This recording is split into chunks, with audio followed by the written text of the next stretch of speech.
यहाँ पे पुलिस ने केस को फ्रेम नहीं किया है। एक आत्महत्या हुई है, 2 मौतें हुई हैं वहाँ, उसमें सुसाइड नोट है, उसमें एक एफआईआर हुई थी।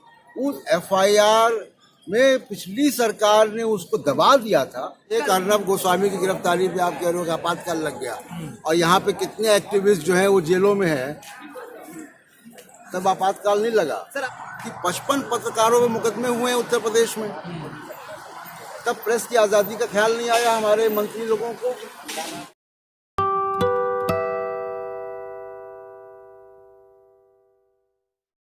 देखिए, अर्नब गोस्वामी की जो गिरफ्तारी है उसको प्रेस की आज़ादी से जोड़कर तो बिल्कुल भी देखना नहीं चाहिए। और पहली बात, दूसरा कि कोई भी पत्रकार है, चाहे वो अपने आप को पत्रकार होने का दावा करे, कानून से ऊपर नहीं है। आपने देखा होगा कि बहुत सारे एक्टिविस्ट और पत्रकारों पर उत्तर प्रदेश की पुलिस ने, दिल्ली की पुलिस ने तमाम सारे मुकदमे फ्रेम किए हैं, उनके ऊपर उनको जेलों में डाला है। कई पत्रकारों की हत्याएं हुई हैं इस देश में, उत्तर प्रदेश में भी कई पत्रकारों की हत्याएं हुई हैं। तब ये तमाम सारे लोग प्रेस की आज़ादी को उठाने नहीं आए। अर्नब गोस्वामी क्योंकि सरकार का भोंपू है और क्योंकि वो सरकार के पक्ष की बात करता है और भद्दे तरीके से करता है, तमाम ड्रामे और नौटंकियों के साथ करता है, इसलिए उसको वो प्रेस की आज़ादी के साथ लपेट कर देख रहे हैं। उसका प्रेस की आज़ादी से कोई लेना देना नहीं है, पहली बात। दूसरी बात कि देखिए, फ़र्क क्या है कि जो उत्तर प्रदेश में या दिल्ली में या और जगहों पे पत्रकारों के खिलाफ केस है, ये पुलिस के केस को फ्रेम किया है। यहाँ पे पुलिस ने केस को फ्रेम नहीं किया है। एक आत्महत्या हुई है, 2 मौतें हुई हैं वहाँ, उसमें सुसाइड नोट है, उसमें एक एफआईआर हुई थी। उस एफआईआर में पिछली सरकार ने उसको दबा दिया था। फिर वो उनकी बेटी, उनकी पत्नी जो है वो बार बार टीवी में आकर मीडिया के सामने अपनी बात रख रही है। तो ये केस है जो कि एग्जिस्ट करता है। और उसमें जब पुलिस अर्नब गोस्वामी को गिरफ्तार करने गई तो जो मैंने वीडियो देखे उसमें वो पुलिस से कोऑपरेट नहीं कर रहे हैं।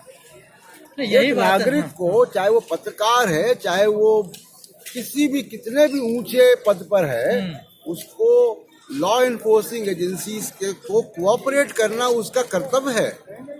सर, लोग इसी पे सवाल कर रहे हैं कि गिरफ्तारी तो ठीक है लेकिन घसीटना गलत था सर। नहीं, अगर आप देखिए, पुलिस के पास गिरफ्तार करने का कारण था, केस है, उनके पास उसकी गिरफ्तारी के कागज थे, पुलिस उनको गिरफ्तार करने गई। उस वीडियो को आप देखिए तो वो ऐसा नहीं कि पुलिस आई तो वो चलने को तैयार थे, वो सोफे में बैठे हुए थे, वो उठने को तैयार नहीं थे, वो लाइव कर रहे थे मोबाइल के जरिए, उनके बेटे और घर के लोग थे शायद, और वो पुलिस के साथ कोऑपरेट नहीं कर रहे थे। तो पुलिस क्या करेगी? मैं पुलिस के हथकंडों को कोई सर्टिफिकेट नहीं दे रहा हूँ, लेकिन ये कहना कि उनके साथ बड़ी जास्ती हो गई, तो पुलिस ने तो कैसी जास्तियाँ की हैं उसको ही बोलिए भाई। लेकिन लोग कह रहे हैं सर कि बदले की भावना से कार्रवाई की जा रही है। नहीं, बदले की भावना से कार्रवाई जो है वो उसका एक कारण हो सकता है कि अर्नब गोस्वामी उद्धव ठाकरे के खिलाफ क्रिटिकल है। चैलेंज भी किया है उन्होंने। हाँ, लेकिन ये केस बनाया हुआ केस नहीं है, जैसे कि उत्तर प्रदेश और दिल्ली पुलिस कर रही है कि पत्रकारों और एक्टिविस्ट के खिलाफ केस बना रही है, झूठे सच्चे। ये केस बनाया हुआ नहीं है। जैसे मैंने आपको बताया कि इसमें तो पेमेंट का मामला है, आत्महत्या हुई है, सुसाइड नोट है, एफआईआर हुई है, तो ये कोई बनाया हुआ केस नहीं है भाई। लेकिन सर, एक बात समझ में नहीं आ रही, बीजेपी के चाहे गृह मंत्री हो या रक्षा मंत्री हो या तक सीएम, सारे लोग समर्थन में उतर आए हैं। वही मैं उनसे कह रहा हूँ कि अगर प्रेस की आज़ादी के समर्थन में आप आए हैं, बड़ी अच्छी बात है, लेकिन आज भी उत्तर प्रदेश की जेलों में पत्रकार बंद हैं, उनके ऊपर फर्जी केसेस बनाए हुए हैं। आप उनके लिए भी तो उतरिए ना, प्रेस की आज़ादी के लिए। प्रेस की आज़ादी में इसी धरने पे बात हो रही है, इसी धरने पे बात हो रही है जो वर्किंग जर्नलिस्ट एक्ट है उसको डाइल्यूट किया जा रहा है, खत्म किया जा रहा है उसको। तो प्रेस की आज़ादी से बोलने वाले जरा इस पे ही बोले कि वर्किंग जर्नलिस्ट एक्ट को खत्म किया जा रहा है। कहा जा रहा है महाराष्ट्र में आपातकाल लग गया सर। ये आपातकाल वगैरह कहाँ है, आपको दिख सर, रहा है? आपातकाल- ये अर्नब गोस्वामी की गिरफ्तारी पे आप कह रहे हो कि आपातकाल लग गया, और यहाँ पे कितने एक्टिविस्ट जो है वो जेलों में है, तब आपातकाल नहीं लगा। सर, आपातकाल को आपने नजदीक से देखा है, किस तरह की चीजें होंगी जो इसको आपातकाल बताया जा रहा है, तो वो दरअसल क्या है? देखिए, ये तो अघोषित आपातकाल है, वो घोषित आपातकाल था, मालूम था। ये तो अघोषित आपातकाल है ना, कि आप सरकार के खिलाफ सोशल मीडिया में ट्वीट करने पर लोग जेलों में हैं अभी भी। यही काम आपातकाल में भी होता था, यह अभी भी हो रहा है। 6 सालों में तकरीबन बड़ी तादाद है ऐसे पत्रकारों की जो सिर्फ ट्वीट या सिर्फ पोस्ट लिखने पर जेल में है। ऐसे भी जर्नलिस्ट रहे हैं जो खिलाफ लिखने पर, सत्ताधारी के खिलाफ लिखने पर जिनकी मौत, जिनको मर्डर कर दिया गया है। जी बिल्कुल, वही बात मैं कह रहा हूँ ना कि 55 पत्रकारों पे मुकदमे हुए हैं उत्तर प्रदेश में। तब प्रेस की आज़ादी का ख्याल नहीं आया हमारे मंत्री लोगों को। किसी के समर्थन में उतरना, किसी के विरोध में उतरना, ये लोकतांत्रिक अधिकार है।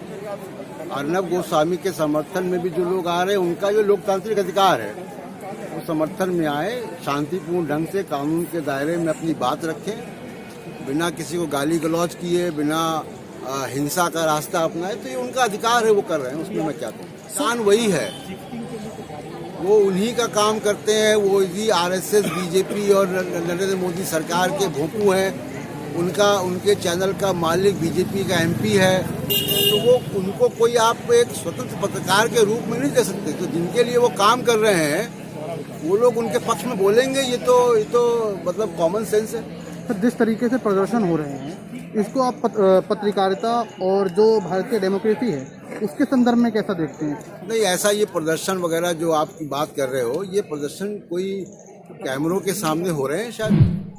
मैंने तो ऐसे कोई जनता के प्रदर्शन नहीं देखे, ये कार्यकर्ताओं के, बीजेपी के साथ, आरएसएस के साथ जुड़े हुए लोगों के प्रदर्शन हैं, और वो भी 10-20 लोग हैं। आपके सामने दिख रहा है कितने लोग हैं यहाँ पे, और वो कैमरे के सामने है। कैमरा हटा दीजिए, अब इधर उधर हो जाएंगे, चाय पीने लगेंगे। नहीं सर, इस मामले को पत्रकारिता से ना जोड़ा जाए, ये तो एक दूसरा मामला है ना। बिल्कुल, वही मैंने शुरू में कहा कि भाई अर्नब गोस्वामी का जो मामला है वो पत्रकारिता, प्रेस की आज़ादी का मामला नहीं है।